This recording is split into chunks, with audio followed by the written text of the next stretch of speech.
scenes in poetry of a train, where the train conductor might be in real life, the very front. You'll notice that the train doesn't seem to be too old. In fact, it looks clean and sleek and really fresh. And since you started here at the front, you're probably going to want to start to explore the other train cars behind you. But you should be very cautious about doing that, because crossing between train cars is extremely dangerous, and it could lead to you flying off the train and landing outside of the train. The only way to cross is this tiny little path. Just go for it at your own risk. The train itself is moving very fast, and with one wrong step, you could miss and slip off and fly into the surrounding void of the train, but more on the outside part later. But if somehow you do manage to get to the next car behind you, you can explore it.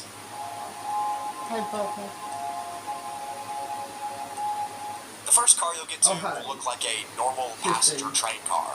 There are seats and benches and tables and bars to hang on to when you're standing, and typical train stuff. The floor is clean and sterile smelling, and everything feels empty and completely clean. Almost to the point where it all feels fake, like AI generated or something. For the first few cars of this infinite train, they'll all be similar to this one. Just really clean, normal-looking train cars with seats. But further back, the cars will start to turn into sleeping quarters and other rooms like dining rooms and bunk rooms. The bunk rooms have small beds on either side, and sometimes there are bunk beds too. And the dining areas typically have a bench seating style with a table in the middle. Again, in these areas, everything seems spotless and like brand new, almost like it's never been touched before. It's very clean, very empty, very liminal. There are also less windows in these deeper places, like the bedrooms and the dining rooms, than there are at the front. After you get past those sleeping quarters and the dining rooms, the level starts to lose its clean charm,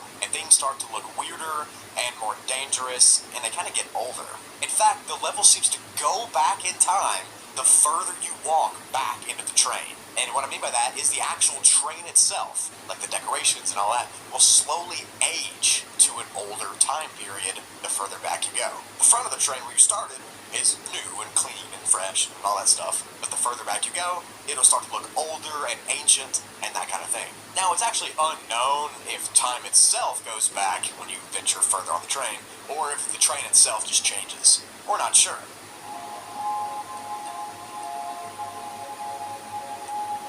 These older areas that look almost abandoned are very rough and dark and uncomfortable to be in. They're loud and they're dirty, and you can really feel how fast the train's moving in these areas. It's also inside of these older areas where the most dangerous entity of the level lives. These entities are called camo crawlers, and these are ones that have been in the backrooms lore for, 2 years now. They're extremely unsettling. They take the appearance of a very vague, large humanoid shape with 4 spindly arms. They have the ability to blend in with any changing environment that they're on, just like an octopus or a chameleon from real life. They can change their skin color and shadows to match perfectly with their surroundings. They have massive white eyes on their face and huge ear slits that they use to hear the prey coming, and they almost rely fully on those ear slits for hunting. These camel crawlers can range anywhere from 3 to 8 feet tall, and they really like to attach themselves to the roof of things and then drop down onto prey. So on this level, they hide in the dark corners of the train cars on the roof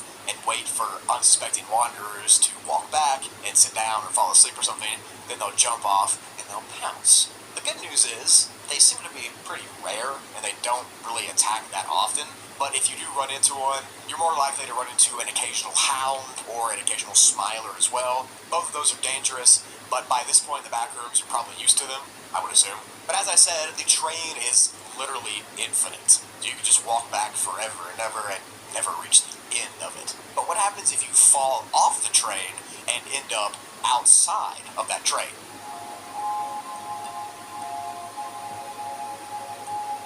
The outside area seems to be randomly generated when you're inside of the train. Like, you'll be able to look out the window and see almost like it's loading new chunks from like a video game. You know, in Minecraft, when you're loading a new part of the world and the chunks are loading, that's what it looks like when you're looking outside from the inside of the train. But when you fall off the train and are on the outside, you'll see that everything is actually black, like a void. Your entire surroundings are blacked out, as far as you can see. And the only light is coming from the trains that speed past and random street lamps that are there as well. But when you're out here, you'll not only notice that black void, you'll see other trains speeding past you, going the opposite direction. You'll notice that the trains don't look as big as they feel, they just look like normal-sized trains, but when you're inside of one, they go back infinitely, which is just another thing of non-Euclidean spaces in the backrooms. The floor of this void outside area seems to be some kind of black concrete. It just goes out for infinity, with these railroads just inside of the concrete.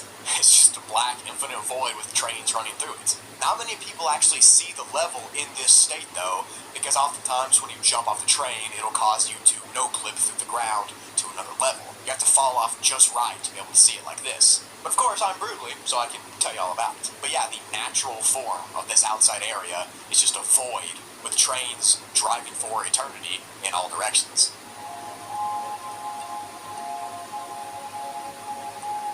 To enter this level, you need to sleep inside of the upper segment of level 60, and you can exit by jumping off an old part of the train, or you can wait for a train to stop randomly, and then you'll be sent to level 11. But the train stopping is really rare, it almost never happens. But besides the camo crawlers and falling out of the train, the real danger is just the trains themselves when you're trying to make your way around them when you fall off one. They're moving so fast, you kind of have to parkour your way around and just try to survive, I guess. But yeah, hope you enjoyed that.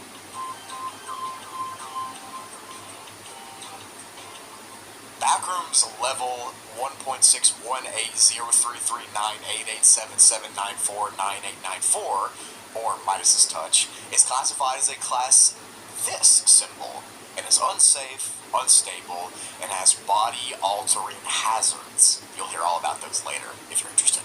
The level goes by another name too, which is level Phi. Now, Phi is this symbol that's in the beginning of the level, and it's actually the first letter in the real-life Greek alphabet. It often represents wave functions in quantum mechanics, like the golden ratio. I'm not going to pretend like I know what that is, but what is the golden ratio, you may ask? Well, it's the long number in the name of the level, the 1.61 that I'm not going to keep saying because it's too long. Now that Brugley's math class is over, let's talk about the level description.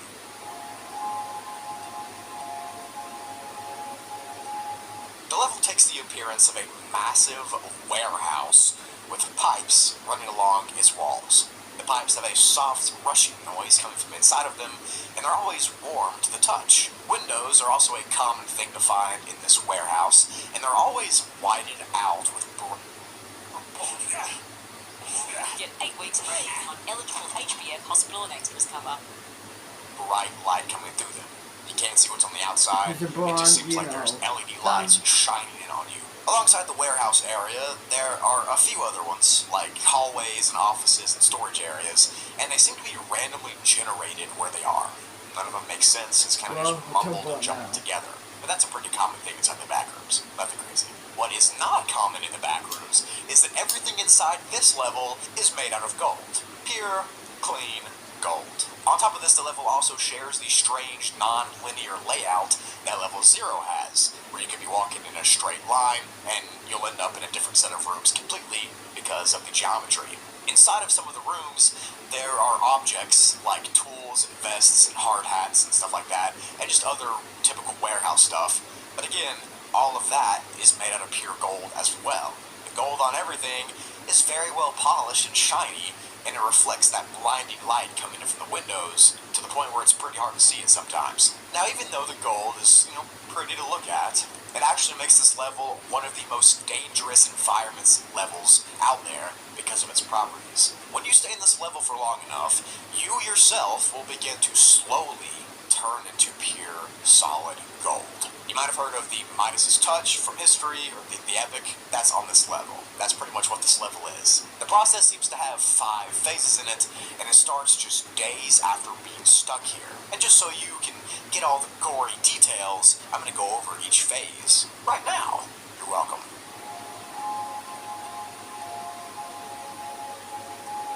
Phase 1 is the first 48 hours of being in this level. Now, you typically won't show any symptoms of turning yet, but just after the first day, you'll start to see small flakes of gold forming on your skin, and this strange yellow discoloration appear on your fingers. Now, once you start seeing these symptoms, you need to get out of the level fast, and I'm going to talk about how to do that in the exit portion hold tight. Phase 2 is around the 3-day mark, and the flakes of gold that were on your skin are bigger and thicker, almost like scales, and they're more abundant. And that yellow discoloration from your fingers has turned into some kind of golden rings encapsulating your fingertips. Your arms and legs will start to feel heavy, and it'll be harder to use them. This is your last chance to escape. Now, phase 3 and 4 are a couple of days after the previous one, about a week after. And at this point, your legs have turned into solid gold, and your hands are almost fully gold as well, and the rest of your body is becoming harder with more sheets of golden flakes. And by the end of this first week, the only thing left is your beating heart in your head. Now, phase 5 is the worst, of course, and you'll end up falling down in this phase because of all the weight of the gold around you. Your neck and your head will start to become encapsulated with gold, and the rest of your insides will too. You will then pretty much become ingrained into the floor of the level that you're laying on, because you just fell over from the weight, and you'll start to melt and mend together with the floor, and you'll become a part of the rest of the gold on this level, mixed together with other poor souls who couldn't escape. So with all that fun info out of the way, let's talk about the ways you can slow down this infection and how you can escape. So the process can be slowed, but it can so by pouring almond water on the affected areas where the golden flakes start to form. Now this could give you long enough to reach the exit safely, but so if you see that gold forming, you literally need to run to an exit. But if you don't want to even risk anything, you could technically bring some kind of object to stand on the entire time, like a rolling office chair or a shopping cart or something. This will keep you off the ground, and you'll still be able to move around, and it'll stop the direct contact with the golden floor. Now that object you bring will start to turn to gold itself.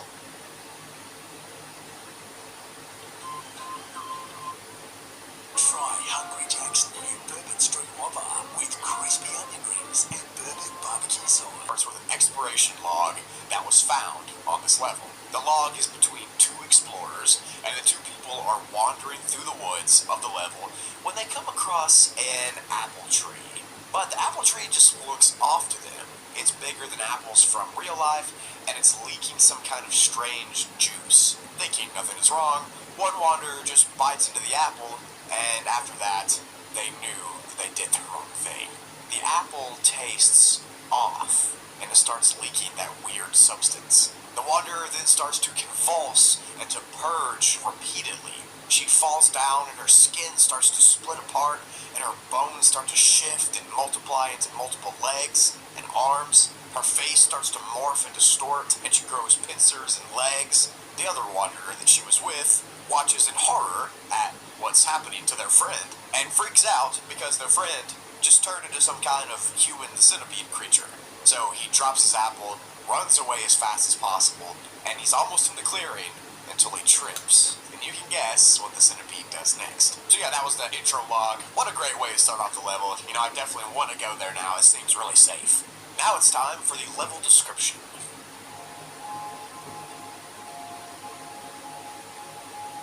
Level 65 of the backrooms is the 66th level, and it's been classified as a Class 4 difficulty, being very unsafe, very unsecure, with a medium dangerous entity count. The level itself has been split into 5 specific parts. The main area, the apple trees, the mouths, the centipedes, and the stump. So first I'm going to explain the main area so you can kind of get a sense of what we're dealing with. Level 65 is a constantly foggy and misty forest that has a bunch of different types of trees scattered throughout it. The trees seem to all be a reddish color, and their leaves are also dark red. Across this forest landscape, a thick, humid fog stagnates through the level.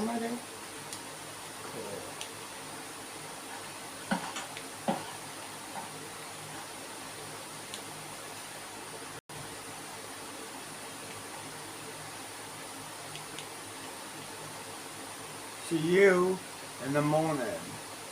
Now, if you don't mind, fucking get out of here. Get